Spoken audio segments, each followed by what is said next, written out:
So the internal rate of return is the rate of return that you're making on your money, right? So for example, the average internal rate of return of the S&P 500 over a 20-year period is like 7%, right? That's the actual numbers, the tangible rate of return that you're making on your money. External rate of return is a little bit more ambiguous. External rate of return is the value that it's adding to your life. So I'll give you an example. My term life insurance policy gives me a 0% internal rate of return. It has no interest to it. I'm not making any money. It's not adding any value monetarily to my life. But the external rate of return that I receive in the form of peace of mind is tremendous. It's tremendous, right? Having insurance gives me a permission slip to utilize the rest of my assets to their full potential. So that small term policy that's getting 0% internal rate of return has a ridiculously high external rate of return. Another example, and this comes up a lot when I speak to people about their budgets, because I always say, like, I'm not the guy that's going to tell you how to live your life. If you know how much money is coming into your household and how much is flowing out in bills, and you've got a budget, now you decide what expenses you want to cut or what you want to add, right? Like the variable expenses, like getting your hair done, your nails done, going out to eat, that's lifestyle choices. And I'm not the person to tell you how to live your life, right? Those are lifestyle choices they're personal decisions. But for example, one of my clients is a counselor, and she was thinking about decreasing her expense by getting rid of her Pilates and not going to the class and spending money on that. So I challenged her and asked, like, what's the external rate of return? Because there's no internal rate of return. Like, that's money coming out. And of course, it seems like it's just an expense, or you're spending money, you drop that so you can save more money.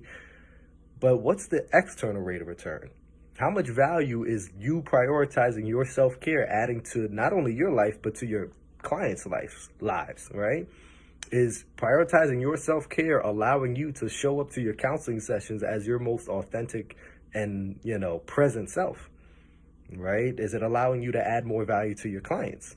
We have to think about the external rate of return and look at the whole picture and not just be all about the numbers. And that's another reason why I left the financial services industry, is because a lot of times it can be all about the numbers. But this is about your life and how you are using your money as a tool to fuel your growth in the areas that are truly important to you. So don't just think about the internal rate of return. Think about external rate of return.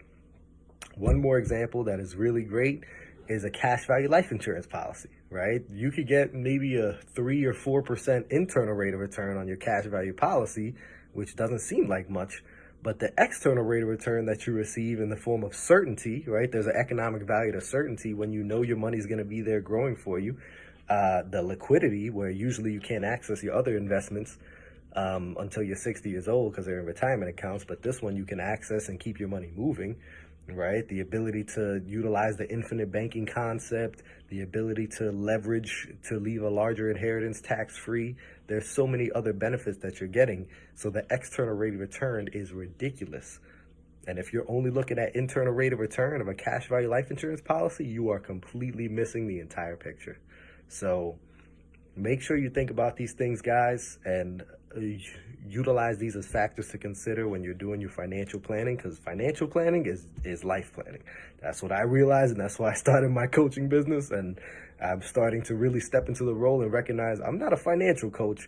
I am a life coach that has a finance background, because there are no financial problems. There are simply life problems that show up in your finances. So I love you. I hope this added value, and I'm excited for the next message.